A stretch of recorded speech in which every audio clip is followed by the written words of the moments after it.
Oi gente, hoje vamos falar sobre o livro Objetos Cortantes. Bom, antes de mais nada já gostaria de pedir desculpa pela voz, porque eu tô com uma alergia bastante atacada. Era para eu ter gravado a semana passada, não tive condições, mas hoje eu tenho que gravar de qualquer maneira, então não reparem aí na voz assim, meio assim, né? Então, gente, esse livro, ele foi escrito pela mesma escritora do livro Garota Exemplar. E assim, no livro Garota Exemplar, eu não gostei do livro porque eu não consegui sentir empatia, não consegui gostar de nenhum personagem, e aconteceu a mesma coisa nessa história. Assim, não me identifiquei com nenhum, achei todos muito chatos, muito loucos, não gostei, mas enfim, né, gente? Esse livro vai nos contar a história da Camille, né, que é uma jornalista assim mais ou menos e tal, que ela quer uma promoção, ela quer uma notoriedade maior no jornal onde ela trabalha, e aí o chefe dela fala que aconteceu uma morte lá na cidadezinha onde ela nasceu e cresceu, e para ele ir lá, vai cobrir, porque ninguém tá sabendo, vai ser um furo, uma história bafônica. E aí ela vê nisso uma oportunidade e ela vai, mesmo não se dando assim muito bem com a mãe, fazendo quase 10 anos que ela não vai para lá, etc, né? E assim, meio que abrindo as feridas do passado aí, mas ela decide ir por conta dessa oportunidade de trabalho. E aí, chegando lá, né, a gente é apresentado para a mãe dela, que é completamente desequilibrada, uma mulher um tanto quanto sádica, um tanto quanto estranha. O padrasto dela, que é praticamente um móvel da sala, que não tem atitude nenhuma. A meia-irmã, que é aquela loira peituda, sabe? Aquelas garotas, tipo, americanas, aquelas escolas, assim, líderes de torcida, muito fúteis.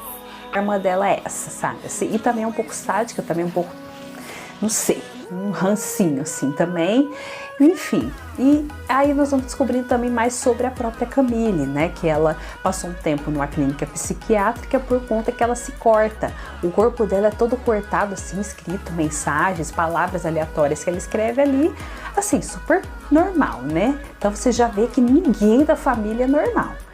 E aí ela ela chega nessa cidadezinha e vê que tá tudo assim como ela deixou, não mudou nada, né? Que as pessoas continuam querendo cuidar da vida uma das outras, né? Aquela coisa de cidade pequena. E aí ela tá lá e tal, e ela acaba fazendo contato com a polícia, né? Que é o Richard, que é um policial também de fora, que vai lá para poder investigar esse crime, e nesse meio tempo acontece um outro crime da mesma forma, né? É uma outra adolescente ali que aparece morta, estrangulada e que tem os dentes arrancados também. Não tem os dentes lá, que arrancaram os dentes, né? E fica essa incógnita, e ela começa a conversar com várias pessoas da cidade. As pessoas falam que um fala que é um, fala que é outro, aquela coisa toda, né? A princípio as pessoas acham que é alguém de fora, porque eles não aceitam que seja alguém da própria cidadezinha. E aí, até que com a morte da segunda moça, o irmão dela, o John, acaba se tornando um suspeito por ser uma pessoa de fora, por não morar na própria cidade. Então as pessoas acabam desconfiando dele, achando que ele tem alguma coisa a ver. E aí a Camille, numa noite lá, eles acabam passando juntos, né? Acabam tendo uma noite de amor ali. Inclusive no outro dia o Richard meio que chega, né, encontra os dois ali numa situação tanto quanto constrangedora, né, que já dá para perceber ali que eles estavam tendo alguma coisa, né, mas enfim, ela deixa passar, e nisso ela vai entregando algumas coisas que ela vai descobrindo, né, justamente essa questão dos dentes e tal, mas até então não tem nenhum suspeito. E a Camille tem uma irmã, ela tinha, né, uma irmã na verdade, e ela perdeu essa irmã em virtude da doença e tal, de uma doença, e foi isso que acarretou, na verdade, esses problemas psicológicos, além da própria mãe dela também, que não é normal, né? E isso acarretou os problemas psicológicos dela e tal.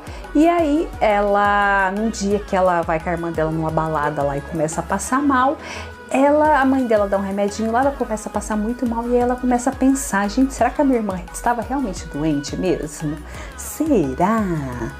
E aí, né, gente, agora vem o spoiler, tá? Então se você tem vontade de ler, se achou bacana, se achou legal, né, vale a pena, né? Nenhum livro é perdido. Eu achei muito fraco, mas como eu disse, teve gente que achou maravilhoso, que achou lacrador, então vale a pena, todo livro vale a pena. Aí ela começa a achar estranha essa história da irmã, ela vai até o hospital, onde a irmã dela, onde tinha o prontuário dessa irmã dela que morreu e tal, e ela acha uma carta de uma enfermeira falando que a enfermeira achava que a mãe dela que tinha matado a própria filha, né? E aí ela vai atrás dessa enfermeira confirma essa história, fala pra ela, realmente, eu acho que a sua irmã não estava doente, acho que é a sua mãe que matou ela. E aí ela chega em casa, a mãe dela começa a dar uns remédios muito loucos pra ela, ela fica muito louca também, fica muito mal. Só que antes, né, da cartada final, vamos dizer assim, da mãe dela, o Richard, o policial, chega e meio que pega ela em flagrante, meio que pega ela em flagrante lá e acha algumas provas, né? Acha alguns escritos, muito remédio, provas mesmo de que ela matou a própria filha, né? E aí ela também acaba sendo acusada dos outros 2 crimes por conta da ligação, porque ela ajudava as 2 meninas, né? Elas eram um tanto quanto problemáticas também e ela ajudava essas meninas e tal. Então ela acabou sendo presa pelos 3 crimes. E aí a Camille volta para a cidade dela juntamente com a minha irmã, né? E até tem um dia que a minha irmã fica doente e ela meio que pede para ela fazer igual a mãe dela fazia, e a Camille fala que não ia ser assim, etc. E essa minha irmã tem uma casa de bonecas, que é praticamente o xodó dela. E aí, meu bem, em dado momento, essa Camille me pega essa casa de bonecas e vê o que lá dentro? Os dentes das meninas assassinadas. Chupa essa cana. Vê os dentes das meninas assassinadas nessa casinha de boneca, e aí, né, ela é levada lá para uma instituição, tipo uma fundação casa lá, né? E a Camille, no final do livro, acaba pensando: será eu gostei de cuidar da minha irmã? Será que eu sou igual à minha mãe? Será que eu tenho os traços de personalidade da minha mãe? E aí ficou esse dilema, não é mesmo? Será que ela também é meio sádica igual a mãe dela? Olha, eu particularmente acho que sim, isso é uma opinião minha. Eu acho que todo mundo, nem ela, nem a irmã, nem a mãe, nem o pai, nem o povo do arredor lá no Bate-Bem, parece que todo mundo dessa cidade era meio atrapalhado da cabeça, né? Porque assim, todas as pessoas têm seus defeitos, mas ali era demais, né, gente? Era defeito para dar e vender. Bom, mas enfim, né, gente? Eu achei o livro assim, não consegui me identificar com nenhum personagem, achei a história muito fraca, o final muito previsível. Gente, que final que foi esse? Uma coisa tão... Nossa! Desde o começo já dava pra perceber que a menina tinha uns probleminhas, que a menina não era normal, sabe? Nossa, achei muito fraco. Mas, como eu disse pra vocês, teve gente que adorou, teve gente que achou maravilhoso. Então, né, sempre vale a leitura, nunca é perdida, sempre vale a pena. Então, fica aí essa resenha, né, pra vocês. Um beijo, obrigada por ter chegado até aqui e até a nossa próxima resenha.